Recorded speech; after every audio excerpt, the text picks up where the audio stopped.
மணிமேகலை வந்து ஏதோ ஒரு பெரிய அரசியல் கட்சியிலிருந்து விலகிட்டாங்க, இல்லை தேசத்தோட நேற்று முந்தானத்தில் ட்விட்டரில் வந்து ட்ரெண்டிங் நம்பர் 1ல இருந்துச்சு சார். என்ன பண்ணுறது, மக்களுடைய ரசனைகள் வந்து எவ்வளோ நாள் உங்களுக்கு இந்த அவமரியாதை நடக்கும்? எப்போ நீங்கள் விலகி வரீங்க யோசிச்சு பாருங்க. 5வது சீசனில் கடைசி எபிசோடில் நீங்கள் வெளியே வரீங்க. இவ்வளோ காலம் உங்களுக்கு வந்து அவமரியாதை நீங்கள் சகிச்சுட்டு வந்தவங்க நீங்கள் ஏன் வந்து 5வது சீசனில் கடைசி எபிசோடில் வெளியே வரீங்க? விஜய் டிவிலேயே பிரியங்கா வந்து நீண்ட காலமாக இருக்கிறாங்க, உங்களுக்கு நல்லா தெரியும். வேற ஒரு KPOயில் இருக்கிறாங்க, இன்னும் பல நிகழ்ச்சிகள் இருக்கிறாங்க. அவங்க குக்கு வித் கோமாளியில் எப்போ வராங்க? ஏன் சீசன் 1, 2, 3ல வரல, 4 ஏன் வரல? உள்ளடி வேலை தான் நடக்கல. மணிமேகலையும் பிரியங்காவும் சேர்ந்து ஆக்ட் பண்ணுறாங்க நம்மக்கிட்ட. பிரியங்கா விசஸ் மணிமேகலின் அந்த கான்ட்ரோவர்ஷனு ஸ்கிரிப்டட், ஃபேப்ரிகேட்டட், ட்ராமா, இதை தாண்டி 420 வேலை. அந்த குக் வித் கோமாளின்ற அந்த பிராண்டு நிற்கணுன்றதுக்காக திட்டமிட்டு செய்யறதுன்னு நான் குற்றம் சாட்டுறேன்றேன். நான்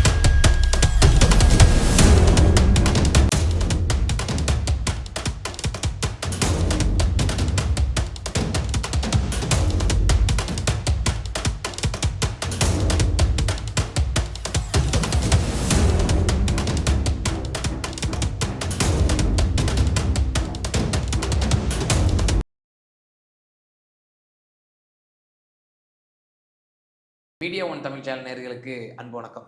இன்றைய சிறப்பு நேர்காணல் நிகழ்ச்சியில் நம்மோடு இணைந்திருக்கும் சிறப்பு விருந்தினர் மூத்த பத்திரிகையாளர் மரியாதைக்குரிய சேகுவாரா ஜெய்சங்கர் சார் தான் இருக்காங்க. சார் வணக்கம். வணக்கம். வணக்கம் சார், எப்படி இருக்கீங்க சார்? நலமா இருக்குமா? இப்போ சமூக வலைதளங்களில் யாரெல்லாம் என்டர்டெயின்மெண்ட் அதிகமாக விரும்பக்கூடியவர்கள் மத்தியில் ஒரு விமர்சையாக பேசக்கூடிய ஒரு விவகாரமாக மணிமேகலை அவர்கள் வந்து இந்த அவர்களுடைய சேனலில் வெளியிட்ட அந்த வீடியோ குக் வித் கோமாளி, இந்த சேனல், இந்த ரியாலிட்டி ஷோ எல்லா வீடுகள்லையும் வந்து ஒரு ஜாலியாக என்டர்டெயின்மெண்ட்டாக பார்க்க எல்லாரையும் கோமாளி ஆக்கிட்டு இருக்கு. அந்த ரியாலிட்டி ஷோல இருந்து விலகி இருக்காங்க, தன்னிச்சையா விளக்கம் கொடுத்துருக்காங்க. என்ன மோதல்? பிரியங்கா ஒரு பெரிய அரசியல் கட்சியிலிருந்து விலகின மாதிரி சொல்றீங்க.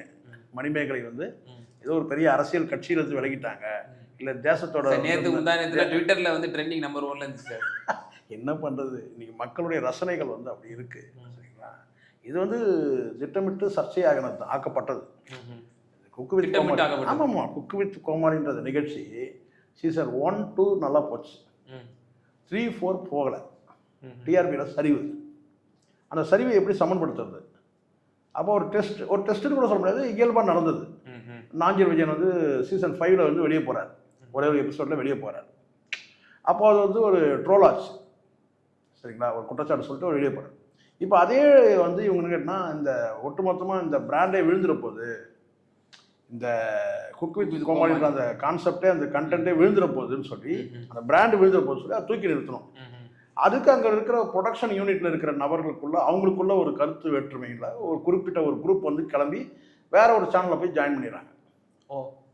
இப்போ இருக்கிற நபர்கள் வந்து இருக்கிற அந்த மேனேஜ்மெண்ட்டில் இருக்கிறவங்க இதை வந்து எப்படி சர்ச்சை ஆக்குறது, எப்படி வந்து கான்ட்ரவர்ஷன் ஆக்கினா தான் இது வந்து நிற்கும், இந்த குக் வித் கோமாளி பிராண்டு நிற்கும்னு சொல்லி அதுக்காக இவங்க என்ன பண்ணாங்கன்னா, இந்த பிரியங்கா விசஸ் மணிமேகலைன்ற அந்த ஒரு என்ன சொன்ன ஒரு கான்ட்ரவர்ஷனை எடுத்து விட்டாங்க. இது அவங்க எதிர்பார்த்த அளவுக்கு பலன் கொடுத்துருக்குன்னு தான் நம்ம சொல்லணும்.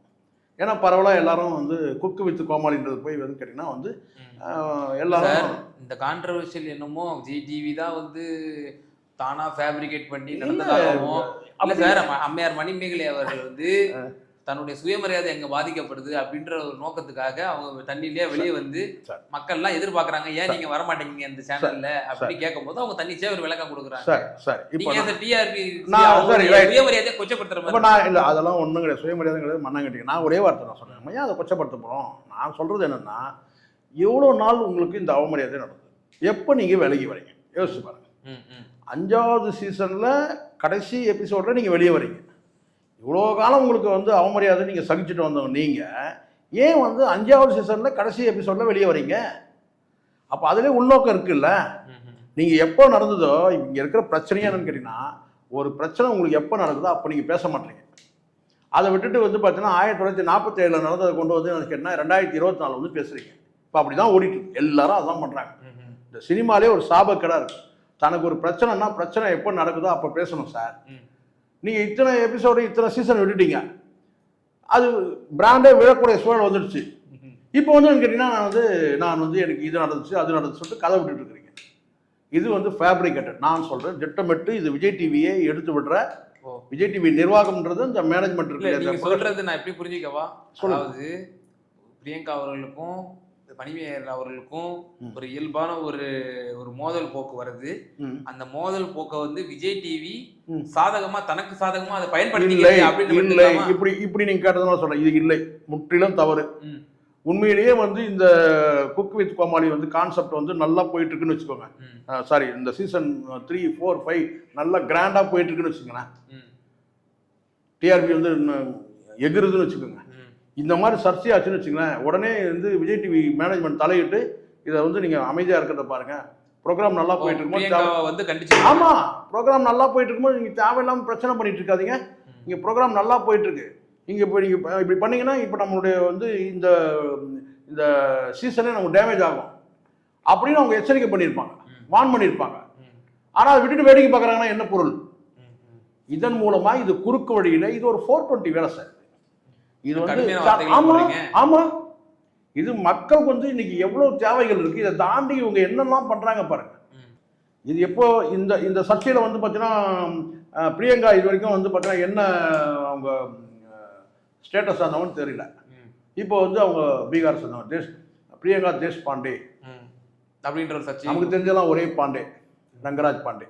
ஆமா, இப்போ பிரியங்கா தேஷ்பாண்டேன்றது இப்போ தெரிய வருது. மொழி பிரச்சனை கொண்டு வந்து விடுறாங்க. இதுல விஜய் அவர்கள் எவ்வளவு தவறு தெரியுங்களா? இது இவ்வளவு காலம் வந்து விஜய் அவர்கள் வந்து விஜயாக ஆனப்பட்டவர் ஹெச் ராஜா பிறகு விஜய் என்று அறிமுகப்படுத்தினாரு. இதுதான் இப்ப புரியுது. தேவையில்லாம ஒரு மொழி பிரச்சனையை கொண்டு வந்து இதுல சேர்க்கறது தவறு. நீங்க டிஆர்பி இன்க்ரீஸ் ஆகணுன்றதுக்காகவே நீங்க தேவையில்லாம ஒரு சர்ச்சையை உருவாக்குறீங்க. இந்த இப்ப இவங்களுக்கு சிக்கல் என்ன? இந்த சீசன் 1, 2 போச்சு, 3, 4, 5 கீழே விழுது.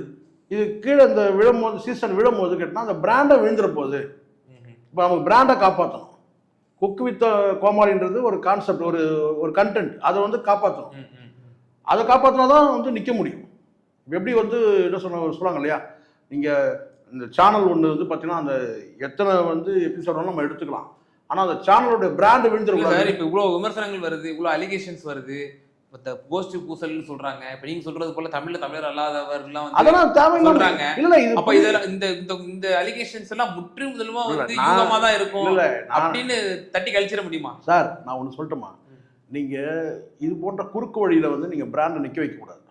இப்ப நீயானான்ற நானா நிகழ்ச்சி வந்து விஜய் டிவில வந்தது. அதுக்கு பிறகு பல நிகழ்ச்சிகள் வந்தது உங்களுக்கு தெரியும். ஆனா நீயானான்றது ஒரு பிராண்டு. இன்னைக்கும் அது வந்து பாத்தீங்கன்னா மக்கள் பாக்குறாங்க. ஆனால் அவர் தலைப்பில் எல்லாம் முடிச்சிட்டாருன்னு வச்சுங்க, எல்லா தலைப்பும் முடிச்சாச்சு. இனி அடுத்த தலைப்பு போனோம்னா நீயானா வந்து கோபி நடத்தினா நல்லா இருக்குமா அல்லது வேற யாராவது நடத்தினா நல்லா இருக்குமா, அந்த தலைப்பு தான் இப்போ அடுத்தது போகணும். ஏன்னா எல்லா தலைப்பும் பேசியாச்சு. அந்த கோட்டும் நெஞ்சு போச்சு. யாரு நம்ம கோபிநாத் கோட்டு, சரிங்களா? அவருக்கும் சினிமா வாய்ப்புகள் கூட அவர் போக முடியும். சினிமா வாய்ப்புகள் நிறைய. இந்நேரம் அரவிந்த் சாமி ரேஞ்சுக்கு அவர் வந்து ஒரு ஹீரோவாக இருப்பார் கோபிநாத். இந்த நீயானா நிகழ்ச்சியை விட்டுற முடியாதுன்றதுக்காகவே அவர் வந்து பல பட வாய்ப்புகள் வந்து விட்டார், மிஸ் பண்ணிட்டார். உண்மை இது. பல கேரக்டர்கள் அவருக்கு வந்தது உண்மை. ஆனால் நீயானா நிகழ்ச்சிக்காகவே அவர் வந்து சாக்ரிஃபைஸ் பண்ணிட்டார். ஆமாம், போயிடுச்சு. பல வாய்ப்புகள் போயிடுச்சு. இருந்தாலும் வந்து அவர் வந்து ஒரு முன்னணி கதாநாயகனாக கூட இருந்திருக்கலாம். அவருக்கு பின்னாடி வந்து எவ்வளோ பேர் வந்து பெரிய லெவலுக்கு போயிட்டாங்க. இதே விஜய் டிவியில் சிவகார்த்திகேயன் என்ன இடத்துல இருக்கிறார். ஆனால் வந்து நல்ல அழகான மனிதர், உங்களுக்கு தெரியும் கோபி. நல்ல அறிவுள்ளவர், உச்சரிப்பு ப்ரொனன்சியேஷன் ரொம்ப கிளியராக இருக்கும். ஆனால் அடுத்த கட்டமாக அவர் போக முடியல. அவர் இந்த நீயானான்ற அந்த வட்டத்திலே நின்ட்டார். இந்த வட்டம் போல தான் நீயானா நின்ட்டார். ஸோ இது மாதிரி பல ஆளுமைகள் வந்து அவங்க வந்து குறுகிய வட்டத்தில் நின்ட்டாங்க. விஜய் டிவின்ற ஒரு வட்டத்திலே நின்ட்டாங்க. இது ஃபேக்ட் நான் சொல்கிறது. ஏன்னா ஒவ்வொருத்தர் திறமை தெரியும். நீயானா கோபியோட திறமை நமக்கு தெரியும், சரிங்களா? நீயானா கோபி வந்து ஒரு கமிஷனர் ஆஃபீஸில் வந்து மைக்கோட நின்றுட்டு வேகாத வெயிலில் நின்று பைட் எடுத்ததெல்லாம் நான் என் கண்ணால் பார்த்துருக்கேன். இங்கே எக்மோரில் வேர்வை சொட்ட சட்டையெல்லாம் தொப்பையாக நினைஞ்சு நான் பார்த்துருக்கேன். அதான் சார், இப்போ எதுக்காக இதை சொல்கிறேன்னா, எவ்வளோ நம்ம ஷோக்கள்லாம் பார்ப்போம், பிராங்க்னு சொல்லுவாங்க சில ஷோக்கள். அந்த மாதிரி விஜய் டிவி வந்து தன்னுடைய இது இந்த வந்து குக்கு வித் கோமாளி ஷோ விஜய் வந்து டிவியோட டிஆர்பி ஏத்துவதற்கு பிராங்க் பண்ணதா சார்? விஜய் டிவியோட அவங்களுடைய என்ன சொன்னாங்க எய்ம் என்ன? இந்த பிராண்டு நிற்கணும், குக்கு வித் கோமாளின்ற பிராண்டு நிற்கணும். அதை நிற்க வைக்கிறது யாரு? Production unit management. அந்த ப்ரொடக்ஷன் மேனேஜ்மெண்ட் தான் இதை வந்து இப்படி ஒரு நெரேட்டிவ் செட் பண்றாங்க சார். இப்போ இந்த குக்கு வித் கோமாளி இந்த ரியாலிட்டி ஷோல சரிவடைஞ்சதுக்கான இன்னொரு காரணமும் சொல்லப்படுது. இதே மாதிரியான ஒரு நிகழ்ச்சியை வந்து மற்றொரு தனியார் தொலைக்காட்சி வந்து இதே போல ஒரு ஒரு இல்ல நிகழ்ச்சியை நடத்துது அப்படின்ற ஒரு விஷயம் சொல்றாங்க. அது எதுக்குன்னா அதனுடைய தாக்கம் இருக்கலாம். அதாவது இன்னொரு சேனல்ல வந்து இந்த இங்க இருந்து போன ஒரு யூனிட், இந்த ப்ரொடக்ஷன் யூனிட் வந்து பிரிஞ்சு போறாங்க இல்லையா, அவங்க போய் என்ன செய்றாங்கன்னா அவங்க இதே மாதிரி குக் வித் கோமாளின்ற மாதிரி ஒரு கான்செப்ட் அங்கே வந்து ரெடி பண்றாங்க. அதுக்காக வேலைகள் அவங்க செய்யறாங்க. அந்த ப்ரொடக்ஷன் யூனிட்டுக்கும் இங்கிருந்து போனவங்க தான் அவங்க. இங்கே ஏற்கனவே இருக்கிறவங்களுக்கும் உள்ள வந்து ஒரு காம்படிஷன். அந்த காம்படிஷன் கேட்டால் குக் வித் கோமாளி வந்து நம்ம நிற்க வைக்கணும். அப்போ என்ன பண்ணலாம்? அப்போ தான் இந்த நெரேட்டிவ் செட் பண்ணுறாங்க. நான் சொல்கிறது புரியுது, நீங்கள் சொல்கிறது கரெக்ட். கரெக்ட். இங்கே இருக்கிற வந்து விஜய் டிவியால் விரட்டப்பட்டவங்க அல்லது அனுப்பப்பட்டவங்க, அவங்க வந்து பார்த்தீங்கன்னா இன்னொரு சேனலில் போய் சேர்ந்து இருக்கிற சில நபர்கள் வந்து ஒரு கான்செப்ட் ரெடி பண்ணுறாங்க. இங்கே ஏற்கனவே இருக்கிற அந்த யூனிட் இருக்காங்க இல்லையா, அவங்க வந்து நான் கேட்டால் இதை நிற்க வைக்கணும். இந்த குக் வித் கோமாளிக்கு வந்து ஒரு காம்படிஷன் கிரியேட் ஆகுது, ஏற்கனவே இங்கே சரிவாக இருக்குது, அப்போ என்ன பண்ணலாம்? அப்போ இவங்க ஒரு நெரேட்டிவ் செட் பண்ணுறாங்க. அப்போ பிரியங்கா வெர்சஸ் மணிமேகலை. அப்போ பிரியங்காவுக்கு பின்னாடி யார் இருக்கிறாங்க? அங்கே சேனலில் அவங்க ஹஸ்பண்டே இருக்கிறதா சொல்கிறாங்க. அதே ப்ரொடக்ஷன் யூனிட்ல மணிமேகலைக்கு ஒரு இன்ஃப்ளூயன்ஸ் இல்லையான்னு கேட்டால் இருக்குது. ஏன்னா நீண்ட காலம் அவங்க வந்து பிரியங்காவுக்கு முன்னாடி இருந்து இருக்கிறாங்க. இப்போ இந்த விஜய் டிவிலேயே பிரியங்கா வந்து நீண்ட காலமாக இருக்கிறாங்க, உங்களுக்கு நல்லா தெரியும். வேற ஒரு கேபிஒயில் இருக்கிறாங்க, இன்னும் பல நிகழ்ச்சிகள் இருக்கிறாங்க. அவங்க குக் வித் கோமாளியில் எப்போ வராங்க? ஏன் சீசன் 1, 2, 3 வரல, 4 ஏன் வரல, 5 தான் அவங்க வராங்க. அப்போது திட்டமிட்டு தான் இந்த சீசன் 5 வந்து அவங்கள கொண்டு வராங்க. யாரா? பிரியங்காவை கொண்டு வராங்க. எவ்வளோ பேர் வந்துட்டு போயிட்டாங்க. மணிமேகலைக்கு எதிராக உள்ளடி வேலை நடந்திருக்குன்றீங்க? உள்ளடி வேலை தான் நடக்கல, மணிமேகலையும் பிரியங்காவும் சேர்ந்து ஆக்ட் பண்றாங்க, நம்ம கிட்ட ஆக்ட் பண்ண வைக்கப்படுறாங்க. இதுக்கு பின்னாடி வந்து பாத்தீங்கன்னா இந்த ஒரு 420 வேலை நடக்குதுன்னு நான் சொல்றேன். அப்பட்டமான 420 வேலை நடக்குது. மக்கள் கிட்ட இவங்க தீர்க்க முடியாத பல பிரச்சனைகள் இங்க விவாதம் ஓடிட்டு இருக்குது. இது ஒரு கதையா? இதை எடுத்து ஓகே சார், இறுதியான ஒரே ஒரு கேள்வி சார். இப்போ இந்த மணிமேகலை மற்றும் பிரியங்கா அவங்களுடைய இந்த 2 பேர் பேசிக்கிட்ட ஒரு ஆடியோ வந்து சார், இதெல்லாம் ஒரு ஆக்ட்ரஸ்க்கு வந்து இதெல்லாம் ஒரு பெரிய விஷயமா சார்? ஆடியோ வீடியோன்னு பேசிட்டு இருக்கீங்க. இங்க எவ்வளோ ஆடியோ வீடியோ நாங்கள் பார்த்துருக்கோம். இதெல்லாம் பேசிக்கிட்டு செய்யறது சார். ஆக்ட்ரஸ்க்கு இது ஒரு பெரிய விஷயமா? ப்ரீ பிளான்ட் இதெல்லாம் ஸ்கிரிப்டட்ன்ற ஃபேப்ரிகேட்டட்ன்ற 420 வேலைன்னு சொல்லிட்டோம். அப்புறம் இதை விட உங்களுக்கு என்ன விளக்கம் வேணும் உங்களுக்கு? இது விளக்கமா சொல்றேன். இது இந்த நெரேட்டிவ் செட் பண்ணது, இந்த பிரியங்கா விசஸ் மணிமேகலைன்றது அந்த கான்ட்ரவர்ஷனு ஸ்கிரிப்டட், ஃபேப்ரிகேட்டட், டிராமா, இதை தாண்டி 420 வேலை. அந்த குக் வித் கோமாளின்ற அந்த பிராண்ட் நிக்கணுன்றதுக்காக திட்டமிட்டு செய்யறதுன்னு நான் குற்றம் சாட்டுறேன் நான். ஓகே, பல அலிகேஷன்ஸ் இந்த நடக்கக்கூடிய இந்த இரு ஆங்கர்கள் மத்தியில் நடக்கக்கூடிய இந்த சண்டையே வந்து திட்டமிட்டு செய்யக்கூடிய ஒரு 420 வேலைன்னு சொல்லி ஒரு கடுமையான வார்த்தையை போட்டு ஒரு முக்கியமான ஒரு குற்றச்சாட்டை வந்து வச்சிருக்கீங்க. டிஆர்பிக்காக எந்த நிலைக்கும் இந்த சேனல்கள் போகுன்றதுக்கு இது ஒரு சான்றா இருக்குன்றீங்க. கண்டிப்பா. ஓகே, ரொம்ப நன்றி சார். பல்வேறு தகவல்கள் நேயர்களுக்கு பகிர்ந்தமைக்கு நன்றி.